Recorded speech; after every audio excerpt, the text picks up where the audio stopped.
Hello. Kining video is for salvation.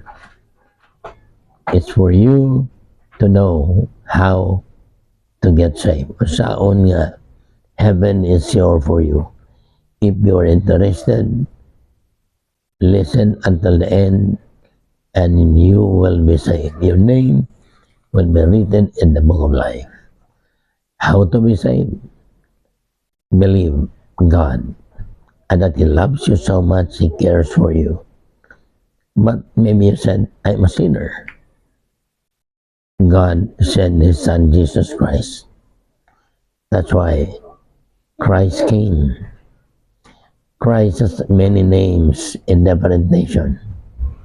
It is Jesus English, Isa, to the Arab, Yasu, or whatever. But the most important is that God, the Creator, sent His Son, Jesus Christ, to die for our sins. We are sinners, yes. Bibimingon ka, di ko maluwas kay makasala ko. That's the reason of this video.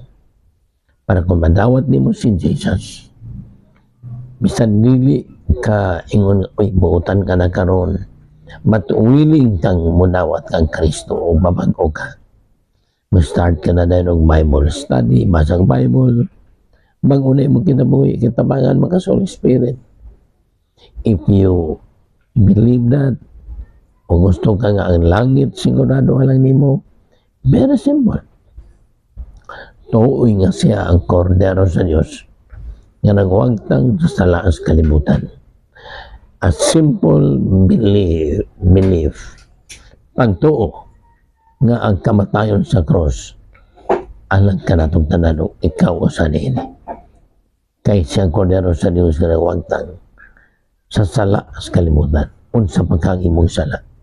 Igsuon, uto o magkaani, sabat sa akong prayer nga mubog kayo, sabat, singiing na amahan, akong nawaton, ang imong anak, nga akong Ginoo, o manluluwas, namatay sa cross, nilubong o nabanaw, o nakaroon sa imong tuong kamot.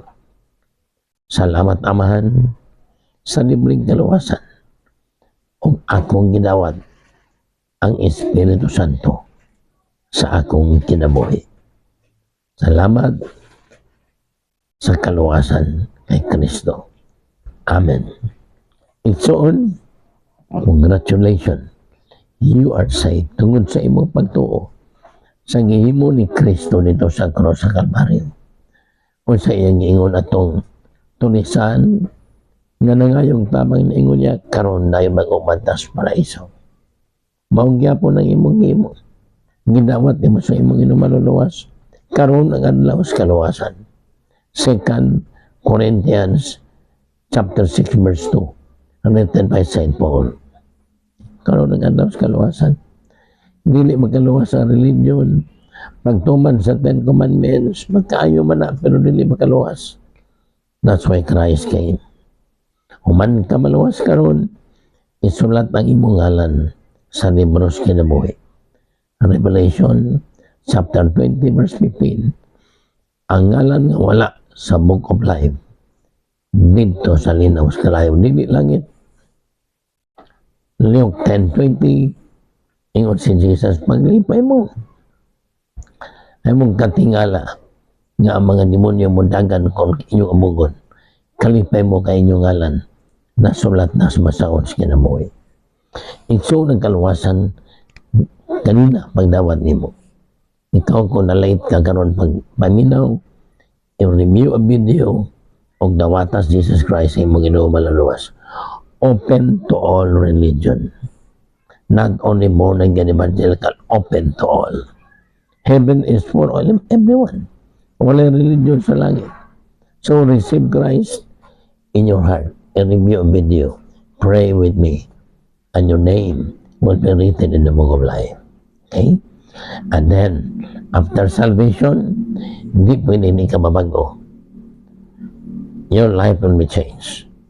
Tanggal ang bisyo, basang Bible, Bago na mo mga music. Love your husband and wife, your children. Tunduin na sa Bible. And live right and do good. Di pwede ambitious ka na mo'y magpadayon. Be active in your local church, okay? And then, let the Bible as your holy book guide on this planet Earth. Imong guide ka na. Okay, so, religion, it's Jesus Christ. Yeshua the Messiah who died for you. Congratulations. Salvation is free. And it is yours today. God bless.